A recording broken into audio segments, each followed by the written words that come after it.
it makes some noise. So obviously I'm not from Birmingham, Alabama. Bit of a surprise there. So you probably noticed a little bit of an accent. And you might be wondering what I'm doing here. I impregnated one of you over a kitchen table. It wasn't even my table. I am definitely not getting invited back to another dinner party at that house. So now I'm a dad, which sucks. It's a world of pain. Forget vagina, forget cigarettes, man. Someone should put a health warning on vaginas. I was at the birth of my son, and I wanted to be there. I just didn't really want to see it, and somehow during the whole process, I ended up getting a front row seat. Scariest fucking thing I have ever seen in my entire life. And once you've seen that, you can't unsee it, you know what I'm saying? I saw a person squeeze their way out of my wife's vagina. I'm just going to say this again for you because I really want you to understand what I'm saying here. I saw an entire person squeeze their way out of my wife's tiny vagina. I couldn't look at it for months. It was like looking into the eye of Sauron. Fucked up. You know, and after you've seen that, you can't help but feel insecure about the size of your penis, do you know what I mean? Oh, honey, you're so big. Really? Really? Because I just saw you pass a head the size of a fucking melon. I'm not buying it. Anyway, so now I'm deeply traumatised, and I think my penis is the size of a baby carrot. So thank you, miracle of childbirth. My wife and I have been trying for a new baby, and she's concerned about me impregnating her with old sperm. She's like, honey, I read somewhere that if the sperm stays in your balls for more than 2 days, the baby gets all mutated and fucked up and shit. 2 days. Like, sperm is going to stay in my balls for more than 2 days.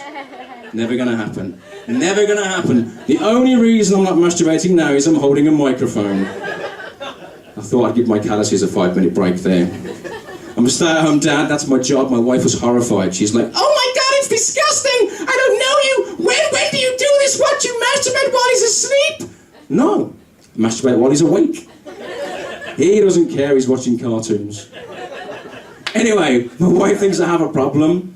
And I do have a problem now, because now I can only get an erection if I'm watching Mickey Mouse's Clubhouse. Mickey Mouse Clubhouse, come inside it. Oh! Oh! Oh! Oh! Okay, I just want to point out at this point that that is a joke. I have never masturbated in front of my child. Who would do that? Alright, there was one time, but it was an emergency. Let's move swiftly on, shall we? Guys, I'm not a man's man. I wish I was. There's kind of an unspoken rule that guys are meant to protect their partners, and I'm not that guy. I'd love to be that person, but I'm not that person. I remember one time I was in Vegas with my wife, and this homeless guy comes out of nowhere, and he's like, hey man, have you got any money? And I'm like, whoa, no, sorry dude, I don't carry any cash. And he's like, that's fucking bullshit, man. That's fucking bullshit. Who doesn't carry cash? My wife, she's like 5'0" and she gets up in his face, and she's like, hey man, back the fuck off. He already told you. You haven't got any money, you're a fucking asshole.